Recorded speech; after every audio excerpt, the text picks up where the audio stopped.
Welcome to your new unit! Woohoo! 7.1 Scale Drawings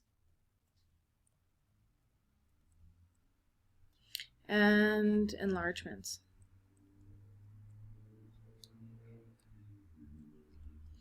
We're going to start off with enlargements because, truth be told, we as humans like bigger numbers rather than smaller numbers. We would rather deal with whole big numbers than small decimals or small fractions. So first we're going to be dealing with creating larger drawings, and then we're going to talk about reductions in the next section.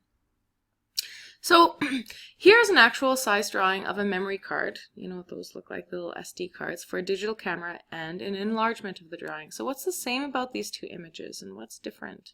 Just want you to pause for a few moments and identify some similarities and differences in this space right here. Okay, so what you might have said is that the ratios of sides are the same.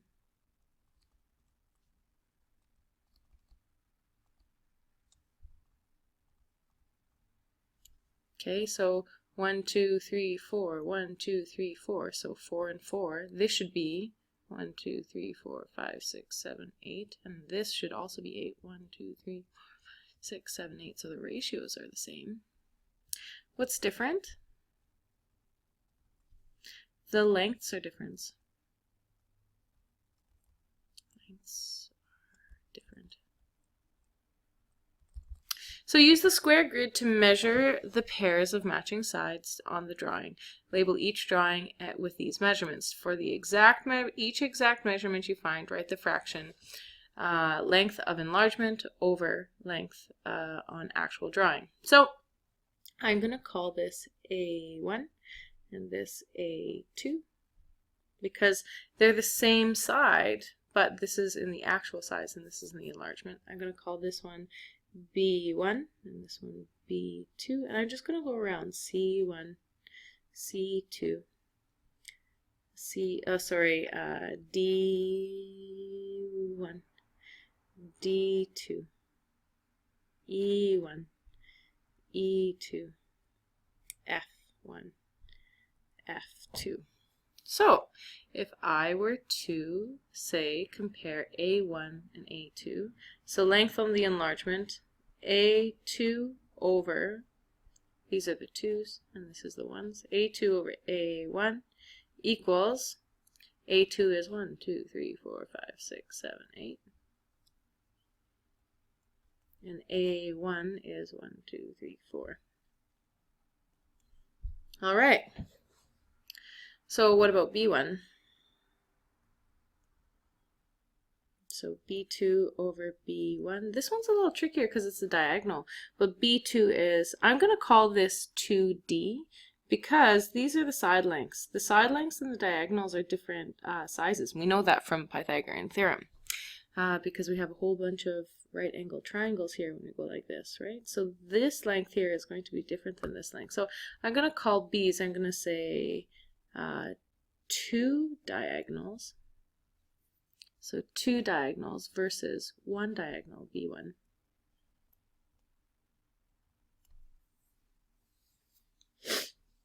Now what I want you to do is take a moment and for yourself do the C, D, E, and F. So compare your work with my work here. I said C2 over C1 is 6 over 3, D2 over D1, 3 over 1.5, E2 over E1, 5 over 2.5, and F2 over F1, 8 over 4. So let's write each fraction as a decimal. Well, I can just visually look here. If I say 6 divided by 3, that's 2. Whoa. 3 divided by 1.5, that's 2. 2D divided by 1D, that's 2. 8 divided by 4, that's 2. So all of them equal 2. And 2 is a decimal number too. I don't want, we can say 2.0, but what I wanted it to be is not as a fraction. So all of the numbers are the same. They're all held in the same ratio. They are 2. So a diagram that is an enlargement or a reduction of another diagram is called a scale diagram. Here's the letter F, okay, the original diagram here, and a scale diagram of it. So we have the original f is a height of 2 centimeters and a width of 1 centimeter. Well, we have a height of, with the scale diagram, the enlargement, we have a height of 5 centimeters and a width of 2.5 centimeters. So let's compare the matching lengths and the scale diagram. So what I'm going to do is I'm going to call this one A. So I'm going to call this one A1, just like above. This is A2. The width here, I'm going to call this B1 and this one B2. So if I were to say compare the enlargement over the original. Okay, I'm going to use this as kind of the way to compare. I'm going to say for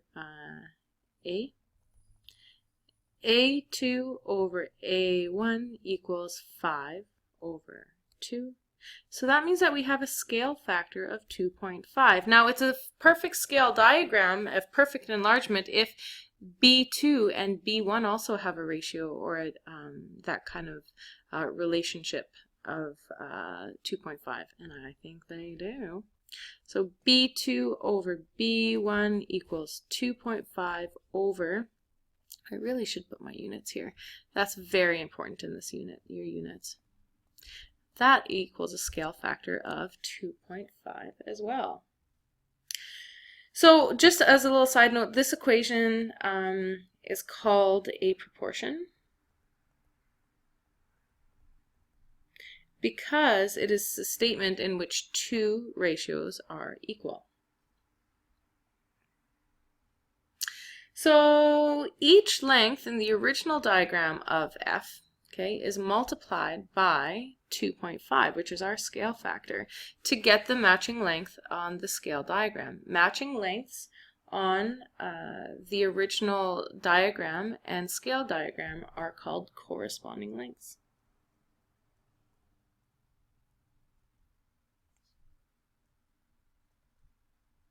So I kind of named them that way. The A's are corresponding lengths. So A1 and A2 are corresponding lengths, just like B1 and B2 are. So the fraction, which is length on scale diagram over length on original diagram, is called the scale factor of the diagram. The scale factor can be expressed as a fraction or it can be as a decimal. For example, we can express the above factor as 2.5, or we can write it as 5 over 2. Pairs of corresponding lengths have the same scale factor in the one above, so we say that the lengths are proportional. Each segment of the enlargement is longer than the corresponding length of the original image. The scale factor in an enlargement will always be greater than 1. So when we're getting bigger, we're multiplying it by something that's bigger than 1, which will be different tomorrow.